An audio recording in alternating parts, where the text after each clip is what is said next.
जी सबसे बड़ा धन अगर कोई है जीवन में तो स्वस्थ है। और ना केवल शारीरिक रूप से स्वस्थ आप रहे, मानसिक रूप से, बौद्धिक रूप से, आध्यात्मिक रूप से आप अगर स्वस्थ होंगे, आर्थिक रूप से तो आप सशक्त हो ही जाएंगे। उसके लिए आपको प्रयत्न करने की आवश्यकता नहीं होगी। मैं आगे आदरणीय स्वामी जी से निवेदन करूंगा कि बच्चों को अपने आशीष प्रदान करें।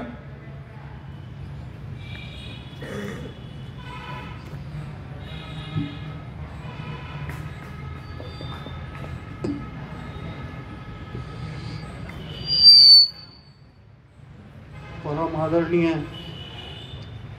प्रधानाचार्य जी, हमारे ITI के सभी प्रबुद्ध इंस्ट्रक्टर्स हैं, आदरणीय सुभाष जी, आदरणीय गोपाल जी, मोदी भैया, उपस्थित देवियों और सज्जनों, आप में जो परमात्मा का अंश आत्मा के रूप में आपके शरीर में विद्यमान है, उसको सर्वप्रथम प्रणाम करते हुए हम आज की बात शुरू करते हैं। आप सबको बहुत बहुत बधाई। आज युवा दिवस है, स्वामी विवेकानंद जी का जन्मदिन है। आप सबको इसके लिए बहुत बहुत बधाई। स्वामी विवेकानंद जी का ये जन्मदिन को युवा दिवस के रूप में मनाकर हम बहुत ही अनुग्रहित हैं। इससे हमें काफी प्रेरणा मिलती है। थोड़ा तो ठीक है, आवाज आ रही है? पीछे नहीं आ रही आवाज? आ रही है। दोस्तों, हमारे स्वामी विवेकानंद जी जो कि विश्व गुरु हैं, उनका बचपन का नाम जो था वो नरेंद्र भाई था। आज हमारे प्रधानमंत्री महोदय भी नरेंद्र भाई हैं। कुछ जो बातें स्वामी जी में जो गुण थे, जो विजन था, वो आज हमारे प्रधानमंत्री महोदय में दिखता है। वो भी युग पुरुष थे और आज प्रधानमंत्री जो हैं हमारे नरेंद्र मोदी जी, वो भी युग पुरुष हैं। प्रश्न यह है कि नरेंद्र भाई जो कि स्वामी जी का बचपन का नाम था, नरेंद्र भाई एक ज्ञान पिपासु युवक थे। वो ज्ञान की खोज में इधर उधर भटक रहे थे। मुझे ज्ञान कौन देगा, मुझे ज्ञान कहां मिलेगा, मैं किससे मिलूं, मुझे मार्गदर्शन किससे मिले, मैं क्या करूं। ये स्थिति हम लोगों की भी होती है। किसी ने नरेंद्र भाई को कहा कि भाई परमहंस है, रामकृष्ण परमहंस, आप उनसे मिले, वही आपकी जिज्ञासा को शांत करेंगे, वही आपको अपने जीवन का लक्ष्य, जीवन का मार्गदर्शन करेंगे। स्वामी जी, जिनका नाम नरेंद्र भाई था, पूछते पूछते परमहंस की कुटी पर जाते हैं। परमहंस रामकृष्ण साहब जो है उस समय अपनी कुटिया में भजन कर रहे थे, तल्लीन थे, परमात्मा का दर्शन कर रहे थे, सत्संग कर रहे थे। बाहर से नरेंद्र भाई ने परमहंस का कुटिया का दरवाजा खटखटाया, सांकल को खटखटाया। भीतर से परमहंस बोलते हैं, कौन है भाई?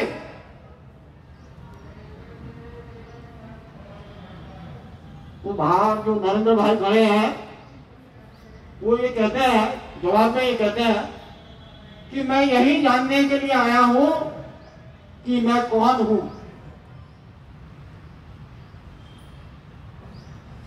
मैं ये जानना चाहता हूं कि मैं कौन हूं,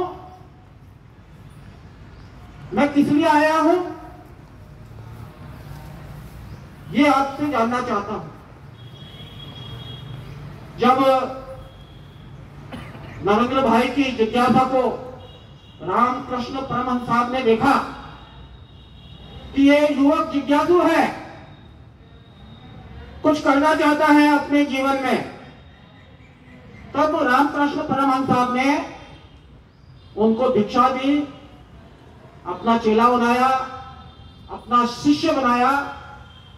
मैं कौन हूं, मैं कहां से आया हूं, मैं किस लिए आया हूं, ये एक यक्ष प्रश्न है। ये हम सभी को जानने की आवश्यकता है।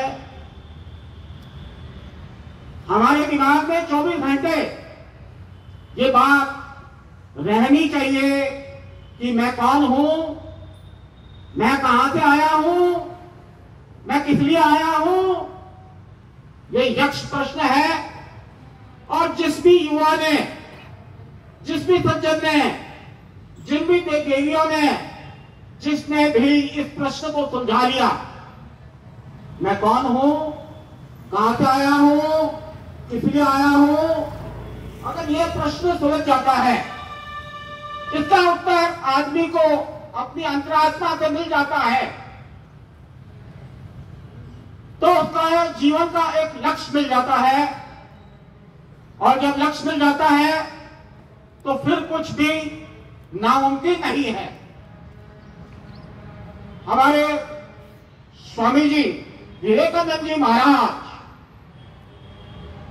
ने बहुत सुंदर कहा है, सफलताएं असफलताएं हम लोग क्या चाहते हैं। हर आदमी इस जीवन में क्या चाहता है, हर आदमी इस जीवन में सफलता चाहता है। ऐसा कोई भी आदमी नहीं है जो कि सफलता नहीं चाहता है या असफल होना चाहता है। हम सब सफलता चाहते हैं। अब प्रश्न ये है कि क्या करें, कैसे करें। हमारे स्वामी विवेकानंद जी ने कहा है कि असफलताएं जीवन का सौंदर्य है। आप परेशान न हो, असफलताओं से परेशान न हो, यह बिल्कुल स्वाभाविक है। ये हमारे जीवन का सौंदर्य है। आदर्श को सामने रखकर, आदर्श का मतलब लक्ष्य, लक्ष्य को सामने रखकर 1000 बार आगे बढ़ने का प्रयत्न करो। और तुम अगर 1000 बार भी आगे बढ़ने नहीं हो, सफल हो पाते हो, 1000 बार में भी सफल नहीं हो पाते हो, तो एक बार फिर प्रयत्न करो। स्वामी जी कहते हैं कि ये जीवन में यदि अगर संघर्ष ही ना रहे, जीवन में अगर संघर्ष नहीं रहे, तो जीवित रहना ही व्यर्थ है। इस संसार में हर प्राणी को संघर्ष करना पड़ता है और संघर्ष के बाद ही सफलता मिलती है। ये जो 1000 बार असफलता मिल रही है, ये क्या है? ये संघर्ष है। जीव को संघर्ष करना पड़ता है, हर परिस्थिति में संघर्ष करना पड़ता है और संघर्ष करने के बाद ही सफलता प्राप्त होती है। हमारे स्वामी जी बोलते हैं, लक्ष्य को सामने रखकर 1000 बार आगे बढ़ने का प्रयत्न करो। और 1000 बार आगे बढ़ने का प्रयत्न करने के बाद भी अगर तुम असफल होते हो तो एक बार फिर प्रयत्न करो, try again and again, the day will come when you will get success. मैं आपको याद दिलाना चाहूंगा आइंस्टीन के बारे में। आइंस्टीन जो थे, उन्होंने बल्ब का आविष्कार किया था और 1000 बार उन्होंने बल्ब का 1000 बार उन्होंने कोशिश की, तब जाके बल्ब का आविष्कार हुआ। अगर वो 1000 बार कोशिश नहीं करते तो आज हम लोग अंधेरे में रहते। जो बल्ब दिखता है वो भी किसी की मेहनत है। जो कुछ इस जगत पे दिख रहा है वो जो हमारे पूर्वज हैं उनकी